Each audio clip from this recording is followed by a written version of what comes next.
గురూజీ 72 గంటల్లోనే ఫోన్ లోని అద్భుతమైన జ్యోతిష్య పరిష్కారం చూపిస్తారు. నమ్మండి, నమ్మకపోండి, ఇది నిజం. శ్మశాన కాళి రుద్ర చౌడీదేవి ఆరాధకులు నంబర్ 1 వశీకరణ స్పెషలిస్ట్. గురూజీ మనిషి పుట్టుక నుండి చనిపోయే వరకు వచ్చే అన్ని క్లిష్టమైన సమస్యలకు పరిష్కారం ఇక్కడ లభిస్తుంది. విద్య, ఉద్యోగం, వ్యవహారం, స్త్రీ ప్రేమ, పెళ్లి, సంతానం, స్త్రీ పురుష వశీకరణం, భూవశం, భార్యాభర్తల కలహాలు, కోర్టు సమస్యలు, విడాకుల సమస్యలు, చేతబడి, అప్పుల బాధ, ఇంకా మీకు ఎలాంటి సమస్యలు ఉన్నా 72 గంటల్లోనే శాశ్వత పరిష్కారం చేయబడును. శ్రీమాత్రే నమః. సద్గురు జ్యోతిష్యాలయం నుంచి ఈ సంవత్సరం మనం కొన్ని తెలుసుకునే ఒక ముఖ్యమైనటువంటి విషయాలలో 2025 వార్షిక సంవత్సరంలో ఏ రాశి వారు అత్యంత అదృష్టవంతులుగా ఉంటారు? వృషభ రాశి, కన్యా రాశి, తులా రాశి, మకర రాశి వారు, వృశ్చిక రాశి వారు చాలా అదృష్టవంతులుగా ఉంటారు ఈ సంవత్సరం. 2025 తులాలో జన్మించిన వారు తమ జీవితంలో అనేక రంగాల్లో అద్భుతమైన ఫలితాలు చూస్తారు. ఈ సంవత్సరం అదృష్టవంతులుగా పురోగతిని సాధిస్తారు. వృశ్చిక రాశి వారికి శుభకాలం. ఈ సంవత్సరం అత్యంత లాభదాయకం పొందే రాశి ఏదైనా ఉందంటే అది వృశ్చిక రాశిగా ఉండొచ్చు. మే ముందు వరకైతే ఇంకా చాలా బాగుంటుంది. కుంభరాశి వారికి ఈ సంవత్సరం అదృష్టమా? 2025లో కుంభరాశిలో జన్మించిన వ్యక్తులు మీ జీవితంలో మిశ్రమ ఫలితాలను చూస్తారు. ఈ సంవత్సరం కాస్త సమస్యలు, స్థిరత్వం రెండు మిశ్రమంగా ఉంటుందని కూడా చెప్పచ్చు. అందరూ ఎదురు చూస్తున్నటువంటి మూడాలు. ఈ మూడం అంటే ఏంటి? అసలు మూడంలో ఏం చేయాలి, ఏం చేయకూడదు, మూడం ఎప్పుడు వస్తుంది, ఏ గ్రహం మీద ఉంటుంది అని అంటే గురు మరియు శుక్ర మౌఢ్యాలు ప్రవేశిస్తున్నాయి. మౌఢ్యం అంటే ఎందుకు వస్తాయి? మూడాలతో సమస్య ఏంటి? ఈ రోజుల్లో శుభకార్యాలు చేయొచ్చా, చేయకూడదా? చాలా మందికి ఇది ఒక ప్రశ్నగానే ఉండిపోతుంది. మూడం అంటే నవగ్రహాలు సూర్యుడి చుట్టూ తిరుగుతూ ఉంటాయి. వీటిలో భూమి కూడా ఆ గ్రహమే. భూమి, సూర్యుడు ఒక గ్రహానికి ఒకే వరుసలో ఉన్నప్పుడు ఆ గ్రహం భూమి మీద ఉన్న వారికి కనబడదు. దీన్నే హస్తగత్వం లేదా మూడం అంటారు. సరే, గురు మూడం, శుక్రమూఢ్యం.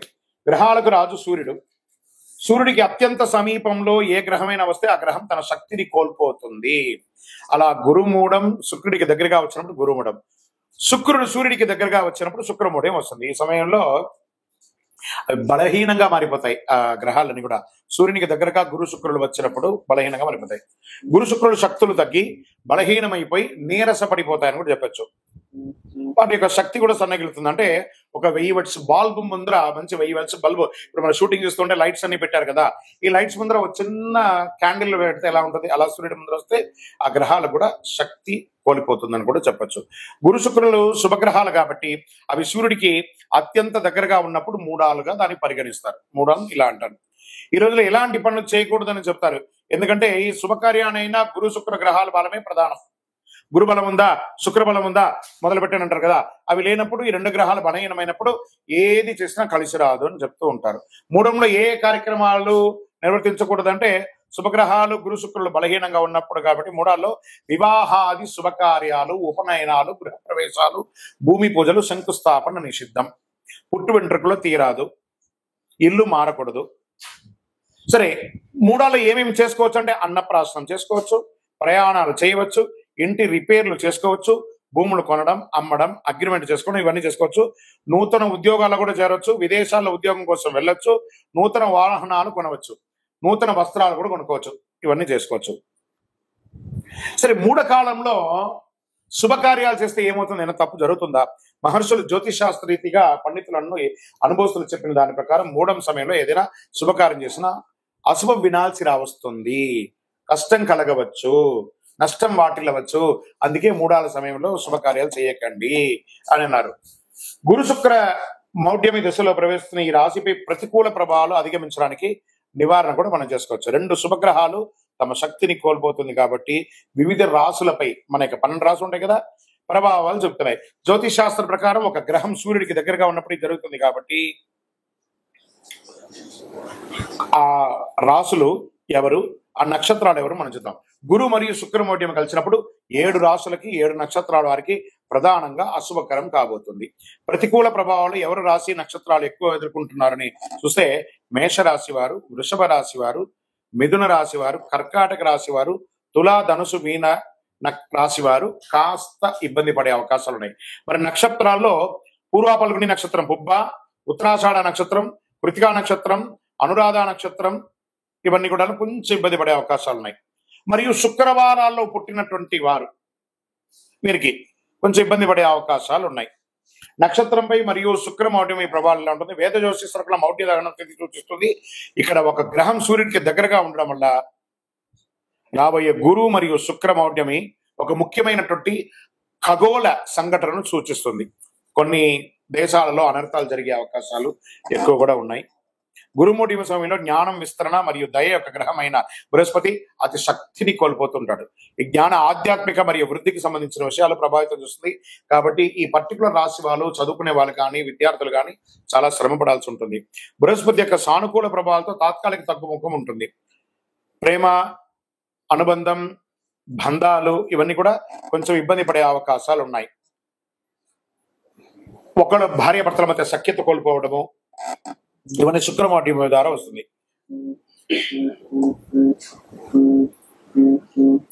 వృషభ రాశిలో గురుమౌఢ్యమి సమయంలో బృహస్పతి యొక్క సానుకూల ప్రభావాలు బాగా తగ్గుతున్నాయి.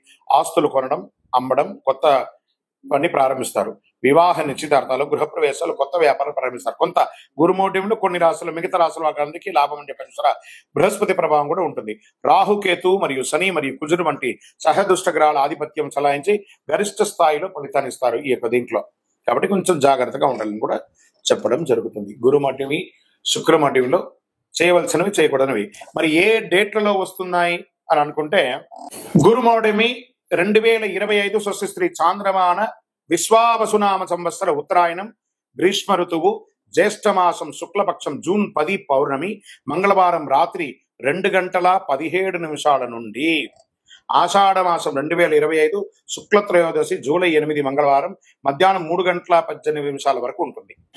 మరియు శుక్రమౌఢ్యమి ఎప్పుడు వస్తుంది అని అనుకుంటే 2025 శుక్రమౌఢ్యమి 2 సార్లు వస్తుంది. చూడండి, స్వస్తిశ్రీ చాంద్రమాన శ్రీ క్రోధినామ సంవత్సర పాల్గొన మాసం మార్చి 18 మంగళవారం ఉదయం 7:15 ప్రారంభమయ్యి, పాల్గొన మాసం శశిర ఋతువు ఉత్తరాయణం మార్చి 28 శుక్రవారం వరకు ఉదయం 6:30 వరకు ఈ శుక్రమౌఢ్యమి ఉంటుంది.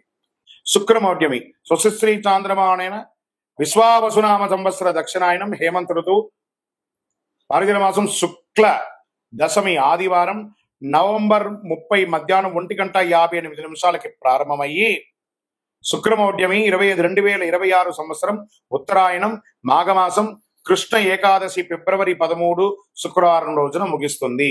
ఈ సమయాలలో శుభాది కార్యక్రమాలన్నీ కూడా నిషిద్ధమని కూడా చెప్పడం జరుగుతుంది. విజయోస్తు. కొత్త ఏడాదిలో సింహంలో కేతు సంచారం 5 రాశుల వారికి మంచి లాభాలు, భారీ లాభాలను కూడా చెప్పచ్చు. జ్యోతిశాస్త్ర ప్రకారం రాహుకేతువుల్ని చెడు లేదా క్రూర గ్రహాలు లేదా ఛాయాగ్రహం అంటారు. జ్యోతిశాస్త్రం రాహుకేతువులకి ప్రత్యేక స్థానం ఉంది. రాహుకేతువులను అంతు చిక్కని గ్రహాలుగా కూడా పరిగణిస్తారు. అయితే రాహును భౌతిక ఆనందానికి ప్రతీకగా భావిస్తారు. కేతువు మంత్ర ఆధ్యాత్మికకు బాధ్యతగా పరిగణిస్తారు. కొత్త ఏడాదిలో కేతు ప్రభావంతో కొన్ని రాశుల వారికి భారీ లాభాలు కూడా రాబోతున్నాయి. ఈ 2 గ్రహాలు నూతన సంవత్సరంలో తమ స్థానాలను మారుస్తున్నాయి. కొత్త ఏడాదిలో మే 18వ తారీఖున రాహు మీనం నుంచి కుంభంలోకి ప్రవేశిస్తున్నారు. కేతువు కన్యా రాశి నుంచి సింహరాశులకు సంచారం చేస్తున్నారు. ఈ సమయంలో 12 రాశులపై ప్రభావం పడుతుంది. అయితే కేతు సంచారం వేళ కొన్ని రాశుల వారికి మెరుగైన ఆర్థిక ప్రయోజనాలు కలుగుతున్నాయి. ఈ జాబితాలో మీరున్నారా? ఒకసారి చూద్దామా. బుధ నీచ భంగ రాజయోగం 2025లో కొన్ని రాశుల వారికి అఖండ విజయాలు కలగబోతున్నాయి. జ్యోతిశాస్త్ర ప్రకారం గత నెల 25 నుండి మే 6వ తారీఖు వరకు బుధుడికి నీచ భంగం కలుగుతుంది. వైదిక జ్యోతిశాస్త్ర ప్రకారం నవగ్రహాలు బుధుడికి యువరాజుగా పరిగణించబడతారు. బుధుడు వ్యాపారానికి, తెలివితేటలకి ప్రతీకగా భావిస్తారు. ఎంతో ప్రాధాన్యత ఉండే బుధుడు మీనరాశిలో నీచభంగం ఏర్పడుతుంది. ఈ సమయంలో శుక్రుడు ఉచ్చ స్థితిలో ఉండడం వల్ల ఇదంతా ఏర్పడుతుందని కూడా చెప్పచ్చు. నిజంగా కొన్ని రాశుల వారికి అద్భుతమైనటువంటి ప్రయోజనాలు ఉన్నాయి. ప్రతి పనిలోనూ అఖండం విజయం సాధిస్తారు. సమాజంలో గౌరవం పెరుగుతుంది, ఆర్థికపరమైనటువంటి మెరుగైన ఫలితాలు పొందుతారు. బుధుని నీచభంగం వల్ల మేషరాశి వారికి బుధుని యొక్క స్థానం మారడం వల్ల సానుకూల ఫలితాలు రానున్నాయి. మీరు చేసే ప్రతి ప్రయత్నంలోనూ విజయం సాధిస్తారు. ఉద్యోగులకి కెరీర్ పరంగా పురోగతి ఉంటుంది. ఇతర కంపెనీల నుంచి ఉద్యోగం వచ్చే అవకాశాలు ఉన్నాయి. ప్రైవేట్ ప్రభుత్వ రంగాల ఉద్యోగం పొందే అవకాశాలు ఉన్నాయి. వ్యాపారాల్లో మంచి లాభాలు వచ్చే అవకాశాలు ఉన్నాయి. కోర్టు సంబంధించిన కేసులు మీకు అనుకూలంగా వచ్చే అవకాశాలు ఉన్నాయి. మిథున రాశి వారికి బుధుని తిరోగమనం ద్వారా 10వ స్థానం నీచభంగం ఏర్పడుతున్నాడు. ఈ సమయంలో ఉద్యోగస్తులకు మెరుగైన ఫలితాలు ఉన్నాయి. ఉద్యోగులకు విదేశీయ కళ నెరవేరబోతుంది. నిరుద్యోగులకు ఉద్యోగం వచ్చే అవకాశాలు ఉన్నాయి. వ్యాపారులకు మెరుగైన ఫలితాలు ఇచ్చే అవకాశం ఉంది. ఆరోగ్యపరంగా మెరుగుగా ఉంటారు. ఆదాయం పెరుగుతుంది. సింహరాశి వారికి ఈ రాశి నుంచి బుధుడు 8వ స్థానంలో నీచభంగం ఏర్పడడం వల్ల ఆర్థిక పరంగా అద్భుతమైనటువంటి ప్రయోజనాలు పొందుతారు. షేర్ మార్కెట్ లో పెట్టుబడులు పెట్టే వారికి ఈ సమయం అనుకూలంగా ఉంటుంది. రావాల్సిన బకాయిలన్నీ కూడా త్వరగా వచ్చేస్తుంది. ఆస్తికి సంబంధించిన వివాదాల కొలికి వస్తుంది. అన్నదమ్ముల మధ్య, అక్కదమ్ముల చెల్లెల దగ్గర కోర్టు వ్యవహారాలు ఉంటే అవన్నీ కూడా తొలగిపోతాయి. ఆరోగ్యపరంగా మెరుగుపడతారు. వ్యాపారులకు అద్భుతంగా ఉండే రియల్ ఎస్టేట్ రంగం వారికి చాలా బాగుంటుంది అని కూడా చెప్తున్నారు. విశ్లేషణ: మార్చి 29, 2020 షష్టగ్రహ కూటమి ఏర్పడుతుంది. గురుగారు దీని గురించి చాలా చెప్తున్నారు. దీనివల్ల ఏమైనా అపార్థాలు జరుగుతాయా లేదా ప్రళయం జరుగుతుందా అని అందరూ నా దగ్గర ప్రశ్నిస్తున్నారు. ప్రళయం జరుగుతుందా కాదో తెలియదు, కానీ మీరు ప్రళయంలో పడకండి. ఫస్ట్ మీరు అన్నీ చూసి రకరకాల ప్రశ్నలతో మీరు సతమతం అవుతున్నారు. అలా అవ్వకండి. రిలాక్స్ గా ఉండండి. ఏమవుతుందో దీన్ని చాలా క్షుణ్ణంగా విశ్లేషించి నేను మీ ముందుకు వచ్చాను. గతంలో 2019 డిసెంబర్ 20వ షష్టగ్రహ కూటమి ఏర్పడింది. ఆ తర్వాత కరోనా మహమ్మారి విజృంభించి విలయతాండవం చేసింది. ఇక ఇప్పుడు మళ్ళీ 2025 మార్చి 29 షష్టగ్రహ కూటమి ఏర్పడుతుంది. షష్టగ్రహ కూటమి ఎఫెక్ట్ ఏమైనా ఉంటుందంటే ప్రళయం వస్తుంది అని అంటున్నారు. నమ్మకండి, అది అబద్ధం. ప్రళయం ఏం రాదు. ఇబ్బందులు వస్తూ ఉంటాయి. ఏమంటే జ్వరం వచ్చిందంటే పారాసెటమాల్ వేసుకొని శరీరం అంతా వీక్నెస్ కదా, అలా కొంచెం ఇబ్బందులు వస్తాయి, కానీ ప్రళయం అయితే రాదు. చాలా మందికి ఒక అపోహ, HMPV వైరస్ విజృంభిస్తుందా? నో. ప్రభుత్వం చక్కటి దానికి కావాల్సినటువంటి ఏర్పాట్లన్నీ చేస్తున్నారు. అలాంటి ఏ భయం పెట్టుకోకండి. అయితే ఈసారి కూడా గతంలో షష్టగ్రహ కూటమి ఏర్పడినప్పుడు కరోనా మహమ్మారి విజృంభించినట్టు ఈ HMVP వైరస్ విజృంభిస్తుందా అన్న ఆందోళన పలువురిలో వ్యక్తం అవుతుంది. కాబట్టి ఈసారి ఏర్పడే షష్టగ్రహ కూటమి అంత ప్రభావవంతమైన కూటమి కాదు అని విశ్లేషకులు, గురువులు అన్ని గ్రహాలను దృష్టిలో పెట్టుకొని చెప్పడం జరుగుతుంది. దీనివల్ల తీవ్ర పరిణామాలు ఎదుర్కొనే అవకాశం లేదని జ్యోతిష్ శాస్త్ర నిపుణులు మల్టిపుల్, ఒకరు కాదండి అందరూ చెప్తున్నారు. 6 గ్రహాలు మీనరాశిలో సంచారం. గత ఏడాది అక్టోబర్ 23వ రాహు మీనరాశిలోకి ప్రవేశించి సంచారం చేస్తున్నాడు. జనవరి 28వ శుక్రుడు మీనరాశిలోకి ప్రవేశించాడు. ఇక ఫిబ్రవరి 28వ బుధుడు మీనరాశిలోకి మార్చవుతున్నాడు. మార్చి 15వ రవి మీనరాశిలోకి వస్తున్నాడు. మార్చి 28న చంద్రుడు మీనరాశిలోకి వస్తున్నాడు. మార్చి 20వ శనిదేవుడు మీనరాశిలోకి వచ్చేస్తున్నాడు. సో మీనరాశి వాళ్ళు కొంచెం జాగ్రత్తగా ఉండండి. ఎక్కువ గ్రహమాలికా యోగం అంటారు. ఈ గ్రహాలంతా కూడా 1 by 1 ఇలా వేసి మాలలాగా ఏర్పడింది. గ్రహమాలికా యోగం అంటారు దీన్ని. 6 గ్రహాలు సంయోగంతో అమావాస్య నాడు షష్టగ్రహ కూటమి మీనరాశిలో రాహువు, బుధుడు, శుక్రుడు, సూర్యుడు, చంద్ర, శనులు ఉన్నారు. ఈ 6 గ్రహాలు సంయోగం చెందడం వల్ల షష్టగ్రహ కూటమి ఏర్పడిందని దాని అర్థం. ఈ షష్టగ్రహ కూటమి ప్రభావం 12 రాశుల వారిపై మే 31వ వరకు ఖచ్చితంగా ఉంటుంది, అన్ని రంగాల వారికి. మార్చి 29వ ఏర్పడే షష్టగ్రహ కూటమి కూడా అమావాస్యతో కూడుకున్న షష్టగ్రహ కూటమి కావడం మరొక ప్రాధాన్యత సంతరించుకుంటుందని కూడా చెప్పవచ్చు. విధ్వంసాలు కలగవు, కానీ మార్పులు ఉంటుంది. ప్రతికూల ప్రభావాలు వస్తే జాగ్రత్త పడాలి. షష్టగ్రహ కూటమి ఏర్పడిన మీనరాశిలో గ్రహాల స్థానాలను బట్టి రాజకీయంగా కాస్త చిరు సంక్షోభాలు ఏర్పడే అవకాశాలు ఉన్నాయి. ఇతర రాశులతో ఆయా గ్రహాలు ఏ స్థానంలో ఉన్నాయో తెలుసుకోవచ్చు. దాన్ని బట్టి నెగిటివ్ ప్రభావం ఇచ్చే జాగ్రత్తలు, పరిహారాలు పాటిస్తే మంచిది. ప్రకృతి విలేపాలు చిన్నగా జరుగుతుంది. భారతదేశంలో అంతగా ప్రకృతి విలేపాలు ఉండకపోవచ్చు. ఎందుకంటే మీనరాశిలో షష్టగ్రహ కూటమి రావడం అనేది గ్రహమాలికా యోగం ద్వారా ఉన్నది కాబట్టి మన యొక్క భారతదేశంలో అంతగా ఉండకపోవచ్చు. విదేశాల్లో కాస్త జల ప్రళయం, సునామీ, భూకంపం లాంటిది వస్తే రావచ్చు. ప్రకృతిలో వచ్చే వాటిని స్వీకరిస్తాం. 2025 శనిగ్రహ మార్పు ఎవరికి అనుకూలం, ఎవరికి ప్రతికూలం, ఒక 5 రాసుల వారికి అనుకూలం అని కూడా చెప్పచ్చు. జ్యోతిష్ శాస్త్ర ప్రకారం గ్రహాలలో అత్యంత నెమ్మదిగా ప్రయాణించే భగవానుడు ఎవరంటే శనిదేవుడు, మందగమనుడు అంటారు. ఈ ఏడాది మీనరాశిలో ప్రవేశిస్తున్నాడు. శనిగ్రహ గోచార మార్పు వల్ల 2025వ సంవత్సరం కొన్ని రాసులు లాభాలు చేరుతాయి. శనిదేవుని యొక్క న్యాయ కర్మలకు అధిపతిగా ఉన్నటువంటి పరిగణిస్తున్నటువంటి శని భగవానుడు ఒక గ్రహం నుంచి మరొక రాశిలో ప్రవేశించేందుకు సుమారు 2.5 సంవత్సరం సమయం పడుతుంది. శనిదేవుడు 29 మార్చి 2025లో తన సొంత రాశి కుంభరాశి నుండి నిష్క్రమించి మీనరాశిలోకి ప్రవేశిస్తున్నాడు. ఇది చాలా ముఖ్యమైనటువంటి విషయం అండి, బాగా గుర్తుపెట్టుకోండి.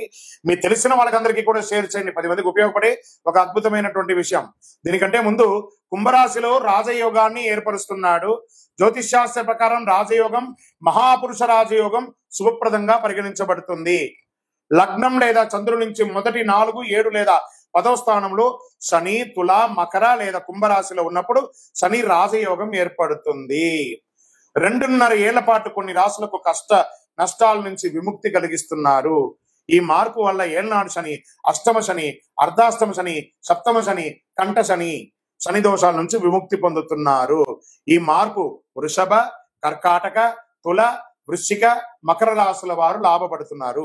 ఈ రాశుల వారికి ఆదాయ వృద్ధి, ఆరోగ్యం, ఉద్యోగంలో పురోగతి ఉంటుంది.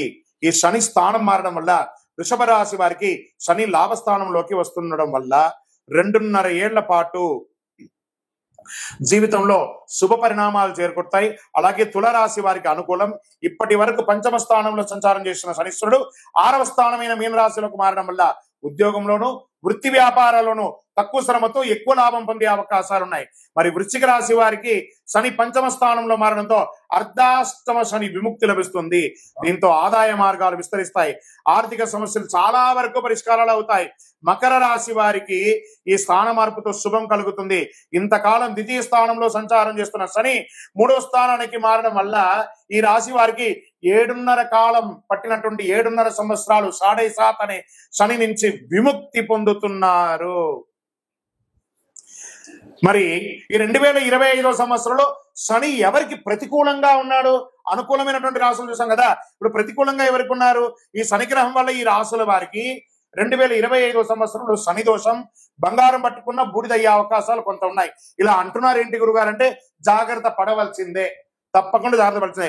మార్చి 29వ తారీఖున శనీశ్వరుడు కుంభరాశి నుంచి మీనరాశిలోకి మారడం వల్ల శని మీనరాశి సంచారం వల్ల 6 రాశుల వారికి శని దోషం ప్రారంభమవుతుంది. ఏళ్నాటి శని, అష్టమ శని, సప్తమ శని, అర్ధాష్టమ శని అంటే శని దోషాల వల్ల మేష, సింహ, కన్యా, ధనుసు, కుంభ, మీన రాశి వారికి జాగ్రత్తగా ఉండాలి. ఈ రాశి వారికి శని దోషాలు కలిగినందువల్ల ఆటంకాలు, అవరోధాలు, వైఫల్యాలు, అపజయాలు, అనారోగ్యాలు, ఆర్థిక సమస్యలు వంటి జరిగే అవకాశాలు ఉన్నాయి. కానీ శనిగ్రహం వల్ల ఇలా వస్తాయి. మిగతా అనుకూల గ్రహం వల్ల దీని యొక్క వీర్యం తగ్గే అవకాశాలు ఉంటాయి. శనీశ్వరుడు మీనరాశిలో ప్రవేశించడానికి కొద్ది రోజుల ముందే ఈ రాశుల వారు శనికి తైలాభిషేకం చేయించడం, శివుడికి అభిషేకం చేయించడం మంచిది. నీలం లేదా నలుపు రంగు కలిసిన దుస్తులు ధరించడం మంచిది. ఇంద్రనీలం పొదిగిన ఉంగరాన్ని ధరించడం మంచిది. అన్నిటికంటే శని భగవానునికి అధిపతి అయినటువంటి ఈ కరుంగాలిమాలను ధరించడం మంచిది. ఎందుకంటే జమ్మి చెట్టు శని భగవానునిక చెట్టు. ఈ యొక్క కరుంగాలిమాలను ధరించడం మంచిది. శనిదాసం బాగా తగ్గిపోయే అవకాశాలు కూడా ఉంటాయి. శని మీనరాశిలో 2.5 ఏళ్ల పాటు కొనసాగుతాడు. మేషరాశి వారికి వ్యయస్థానంలో శనీశ్వరుడు ప్రవేశించడం వల్ల దూర ప్రాంతాల్లో ఉద్యోగం, ఉన్న స్థానం నుంచి మారడం, దూర ప్రాంతానికి బదిలీ అవ్వడం, లేదా ఆశించిన ప్రమోషన్స్ రాకపోవడం, వ్యాపారంలో మందకోటిగా రావడం, రావాల్సిన డబ్బులు సకాలంలో రాకుండా ఉండడం, పదోన్నతి, వేతనాలు పెరుగుదల వంటి ఆశాజనకంగా ఉండకపోవచ్చు. ప్రతి పనిలోనూ వ్యయ ప్రయాసాలు కలుగుతాయి. బంధుమిత్రుల వల్ల ఆర్థికంగా నష్టపోయే అవకాశాలు ఉంటుంది. మిత్రులే శత్రువులు అయ్యే అవకాశాలు ఉన్నాయి.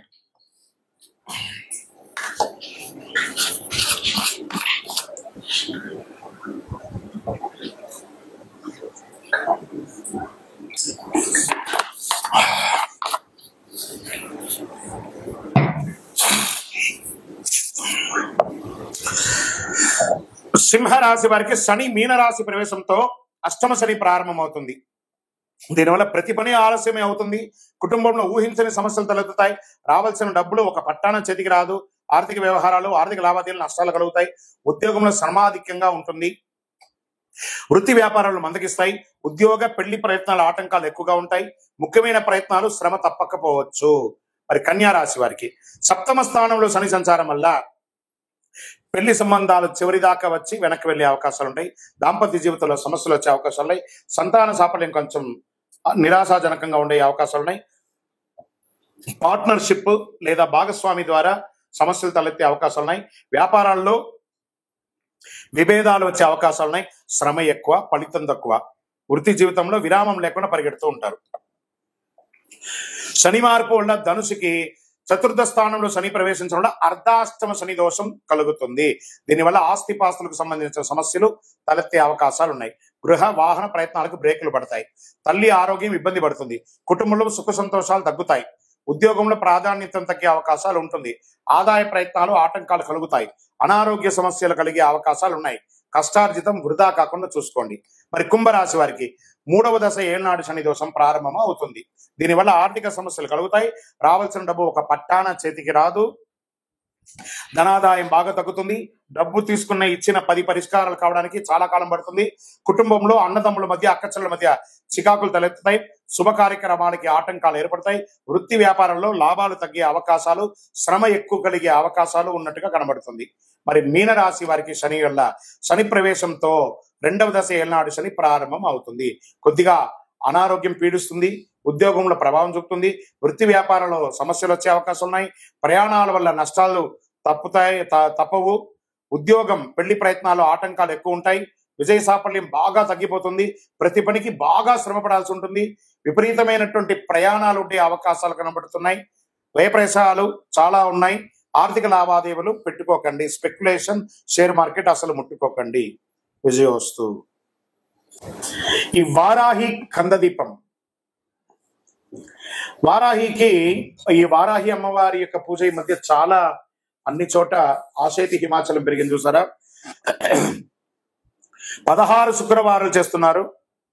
ఆ దీపాన్ని ఎలా పెట్టవచ్చు అంటే, ఆ దీపంలోనే అమ్మవారిని ఆవాహనం చేయవచ్చు. ఫోటో ముందు కానీ, విగ్రహం ముందు కానీ ఈ కంద దీపాన్ని పెట్టవచ్చు. కందగడ్డను శుభ్రంగా కడిగి పసుపు కుంకుమతో అలంకారం చేయాలి. కొంచెం ఆ కోసిన చోట కొంచెం దీపం వచ్చేలా కొంచెం గుంత తీసుకొని అందులో నెయ్యి పోసి దీపం పెట్టాలి. కంద దీపం పెట్టిన సమయంలో మామూలు దీపం కాకుండా రెగ్యులర్ దీపం కూడా ఒకటి పెట్టాలి. కంద దీపంతో పాటు నార్మల్ దీపం కూడా ఒకటి పెట్టాలి. అమ్మవారికి ధూపదీప నైవేద్యం సమర్పించాలి. అష్టోత్తరం కానీ, సహస్రనామంతో కానీ, మూలమంత్ర జపంతో కానీ పూజించుకోవాలి. కంద దీపం పెట్టిన రోజు దుంపలు, తేనె, లడ్డూలు ఇలాంటివి నివేదన చేయవచ్చు. కంద దీపం మరుసటి రోజున అదే కందను ప్రసాదంగాను వంట చేసుకొని తినవచ్చు.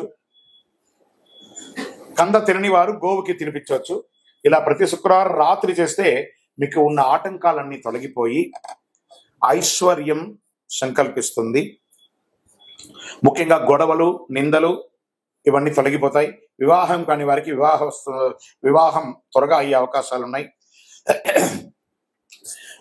ఇల్లు కొనుక్కోవాలన్న వారికి, భూమి కొనుక్కోవాలన్న వారికి వారాహి కదా, భూ అమ్మవారు, ఆ వారాహి అమ్మవారిని ప్రార్థన చేయడం చాలా అద్భుతం కలుగుతుంది. రాత్రి పూట సమయం వరకు ఉపవాసం అవసరం లేదండి. కొంచెం మంది ఉండాలనుకుంటే ఉండొచ్చు, లేని పక్షంలో దీనికి ఉపవాసం ఉండలేదు. ఆ ఒక్కరోజు మాత్రం మధు మాంసాలు తినకుండా దూరంగా ఉంటే మంచిది. సాయంత్రం పూజ మొదలు పెట్టే సమయానికి మళ్ళీ చక్కగా పళ్ళు దొంగకొని దంత సేవనంతా చేసుకుని తలస్నానం చేసి పెట్టుకుంటే చాలా మంచిది. మన శరీరంలో దుర్గంధం రాకూడదు. ఈ దీపం వెలిగించినప్పుడు చినిగిన బట్టలు ధరించకూడదు. అసహనం ఏదైనా కూర్చోలేని ఇబ్బంది కలిగే అసహనంగా కూర్చోకూడదు. మంచి ఆసనం వేసుకొని కూర్చోవాలి. పూజ మధ్యలో ఫోన్ లాంటిది వస్తే ఆపి మాట్లాడడం లాంటిది అంతా చేయకూడదు. ప్రదోష కాలం సంధ్యా సమయంలోనే ఈ పూజను చేయాలి అని చెప్పడం చాలా విశేషం. ఎవరైతే ఈ యొక్క వారాహి కంద దీపం వెలిగిస్తారో వాళ్ళ జీవితంలో అద్భుతాన్ని సాధిస్తారు. విజయవస్తు. పులిపంజా చీల్చి కోటీశ్వరులయ్యి కుబేరుడు జీవితకాలం సంపదను కురిపించే రాశులు శని భగవానుడి ద్వారా కొంతమందికి రాబోతుంది. క్రమశిక్షణకు సహనాన్ని నేర్పే దేవుడైన శనిదేవుడు పూర్వాభాద్ర నక్షత్రంలోకి ప్రయాణం చేస్తున్నారు. శనిదేవుడు 9 గ్రహాలలో నీతిమంతమైనటువంటి గ్రహుడు అని చెప్పొచ్చు. శని ఈశ్వర శబ్దం కలిగిన వాడు. మనం చేసే ప్రతి పనిని బట్టి మన ప్రతి ఫలాలను ఇచ్చే శనిదేవుడు న్యాయదేవతగా కూడా గుర్తింపు పొందిన వారు అనమాట. అటువంటి శనిదేవుడు ఒక రాశి నుంచి మరొక రాశిలో మాత్రమే కాదు, ఒక నక్షత్రం నుంచి మరొక నక్షత్రంలో కూడా సంచారం చేస్తున్నారు. శని సంచారం అతి నెమ్మదిగా చాలా స్లోగా ప్రయాణించే గ్రహమైన శనిదేవుడు 2.5 సంవత్సర కాలం ఒకే రాశిలో ఉంటాడు. ప్రస్తుతం కర్మవీరుడు అయిన శనిదేవుడు 30 సంవత్సరాల తర్వాత తన సొంత రాశిలో ప్రయాణం చేస్తున్నాడు. 2020 అయినటువంటి తన స్థానాన్ని మార్చుకుంటూ గజకేసరి యోగంతో 2025లో కొన్ని రాశాలకి కుంభస్థలాన్ని బద్దలు కొట్టి ఇస్తున్నారన్నమాట. కొన్ని రాశుల వారికి పూర్వభాద్రలో శని సంచారం ఇక అద్భుతాన్ని ఇవ్వబోతున్నారు. శని పూర్వభాద్ర నక్షత్ర సంచారం అన్ని రాశుల వారిపై ప్రభావం చూపిస్తుంది. అయితే కొన్ని రాశులకు మాత్రం ఇది లబ్ధిని కూడా చేకూరుతుందని చెప్పొచ్చు. ఈ రాశులు ఏమిటో ప్రస్తుతం తెలుసుకుందాం. వృశ్చిక రాశి పూర్వభాద్ర నక్షత్రం శని సంచారం వృశ్చిక రాశి వారికి సంతోషం కలుగుతుంది. మకర రాశి వారికి నక్షత్ర సంచారం కలగ మకర రాశి జాతకులకి ఏ పని చేసినా సానుకూలం కలుగుతుంది. నిరుద్యోగులకు నిరుద్యోగం వస్తుంది. వృషభ రాశి వారికి శని నక్షత్ర సంచారం అనేక యోగాలను తీసుకురాబోతుంది. ఈ సమయంలో వివాహం కాని వారికి వివాహం, ఉద్యోగం లేని వారికి ఉద్యోగం, రాజకీయంగా ఉన్న వారికి ఎదుగుదల, భూమి పట్టా పెట్టుబడి ఎన్ని రకాలుగా అనుకూలంగా కుబేర సంపదను పొందబోతున్నారు శని భగవానుడి వల్ల. విజయోస్తు. అందరూ కూడా ఈ సమయంలో ఏం చేయాలంటే శని భగవానికి మీ యొక్క వయస్సు ఎంత ఉందో అన్ని దీపాలు వెలిగించండి, ఆయన దగ్గర ప్రార్థన చేసేయండి. శనీశ్వర దేహి మే బుద్ధి వైశిష్ట్యం, దేహి మే నిత్య యవ్వనం, దేహి మే పరమానందం, దేవదేవ జగత్పతి. జమ్మి చెట్టు ఉంటే ఆ జమ్మి చెట్టుకి ప్రదక్షిణ చేయండి. జమ్మి చెట్టు యొక్క తర్వాయి భాగమే యొక్క కరంగాళి మాలను ధరించండి. కరంగాళి మాలను ధరించుకొని నవగ్రహాలకి ప్రదక్షిణ చేయండి. చూడండి మీరు ఎన్ని అద్భుతాలు పొందబోతున్నారు. విజయోస్తు. ఈ తదాస్తు దేవతలు అంటే ఏంటి? తదాస్తు అంటారు చూసారా, కొన్ని సమయాల్లో అపశకునం పలకూడదు అంటారు కదా. తదాస్తు దేవతలు అంటే ఎవరు? వీటి గురించి ఏమైనా ఎక్కడైనా చెప్పబడిందా? దీనికి ఏమైనా ప్రామాణికం ఉందా అంటే వేదాలలో అనుమతి అనే ఒక దేవత ఉంది. ఆ యజ్ఞయాగాది సత్కారాల్లో ఆచరించేటప్పుడు ఈ దేవతలను స్మరిస్తే వారికి కార్యసిద్ధి కలుగుతుంది. యజ్ఞ ప్రకరణలో పేర్కొనబడింది అనమాట. ఈయన అనుమతి దేవతలతోనే సామాన్య భాషలో తదాస్తు దేవతలు అంటుంటారు. సత్కర్మం జరిగే పవిత్ర ప్రదేశాలలో వారి నివాస స్థానం.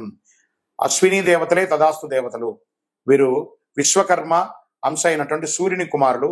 అశ్వరూపంలో సూర్యుడు ఛాయాదేవి సంభోగించడం మూలంగా వీరు జన్మించారని కూడా చెప్పబడుతుంది. మహాభారతంలో పాండురాజు భార్య మాత్రకి మంత్ర ప్రభావంతో నకుల సహదేవులుగా జన్మించారు. అంతేకాదు ఆయుర్వేదాన్ని దక్ష ప్రజాపతి నుంచి అభ్యసించిన ఇంద్రునికి నేర్పించారు. వీరి సోదరి ఉష. ఆమె ప్రతిరోజు వీరిని బ్రహ్మ ముహూర్తంలో మేల్కొల్పుతుంది. ఆ తర్వాత వారు తమ సోదరి ఉషను ముందు కూర్చోబెట్టుకుని రథాన్ని అధిరోహించడం, తూర్పు నుంచి పడమరకు ప్రయాణం చేయడము పురాణ వర్ణనంగా చెప్పడం జరుగుతుంది. ఏం మాట్లాడినా తదాస్తు దేవతలు అంటుంటారు. జాగ్రత్త అని పెద్దలందరూ కూడా చెప్తూ ఉంటారు. బూతులు మాట్లాడకు, చెడు మాట్లాడకు, అపశమనం మాట్లాడకు అంటుంటారు కదా. ఈ యొక్క తదాస్తు దేవతలు అందరూ అక్కడి నుంచి పారిపోతూ ఉంటారట. అలాగని మనం చేస్తే ముఖ్యంగా సంధ్యా సమయంలో ఈ దేవతలు సంచరిస్తారని అంటుంటారు. పదే పదే చెడు మాటలు వ్యక్తం చేస్తే అదే జరుగుతుందట. తదాస్తు అనేది స్వవిషయంలో వివరిస్తుంది. ధర్మానికి విరుద్ధంగా ఉచ్చరించకూడదని మాటలు. పదే పదే అంటే దేవతలు వెంటనే తదాస్తు అంటూ ఉంటారు. వీరిని తదాస్తు దేవతలు అంటుంటారు. సంధ్యా సమయంలో స్వవిషయంలో పలుమార్లు అంటే ఆ దృశ్యాలు సూచించిన దేవతలు తదాస్తు అంటుంటారు. కాబట్టి అలాగే జరుగుతుంది. కాబట్టి చెడు మాట్లాడకండి, ఎప్పుడు మంచి మాట్లాడండి అని చెప్తూ ఉంటారు. దీనివల్ల ఏమవుతుంది? ఆరోగ్య క్షీణం అవుతుంది, అనారోగ్యం అవుతుంది, దారిద్ర్య చిహ్నంగా ఉండొచ్చు, అవాస్తవాలు పలకడం మంచిది కాదు అంటారు. కాబట్టి సంధ్యా సమయంలో గాని ప్రాతకాలంలో గాని చెడు మాట్లాడకూడదు అంటారు. అందుకే తదాస్తు దేవతగా నివసిస్తుంటారు కాబట్టి తదాస్తు ఉంటుంటారు కాబట్టి చెడు మాట్లాడకండి. విజయోస్తు. జ్యోతిష్ శాస్త్రంలో ఉన్నటువంటి రహస్యాలు మీకు తెలుసా? సూర్యుడు పితృదేవతల్ని దూషిస్తే రవికి కోపమట. సూర్యదేవునికి ఎదురుగా మలమూత్రార్థులు విసర్జించడం, దంతం పళ్ళు దోముకోవడం, ఎంగిలి ఉమ్మడం సూర్యుని చూస్తూ చేయకూడదట. చంద్రగ్రహం అద్దం పుట్టడానికి చంద్రుడు కారణమట. అందుకే అద్దంలో దిగంబరంగా బట్టలు లేకుండా నిలబడడం, వెక్కిరించడం ఇలాంటి పనులన్నీ చేయకూడదట. దానివల్ల ఆరోగ్య క్షీణం అవుతుంది అంటారు. కుజగ్రహం అప్పు ఎగ్గొడితే కుజుడికి కోపమట.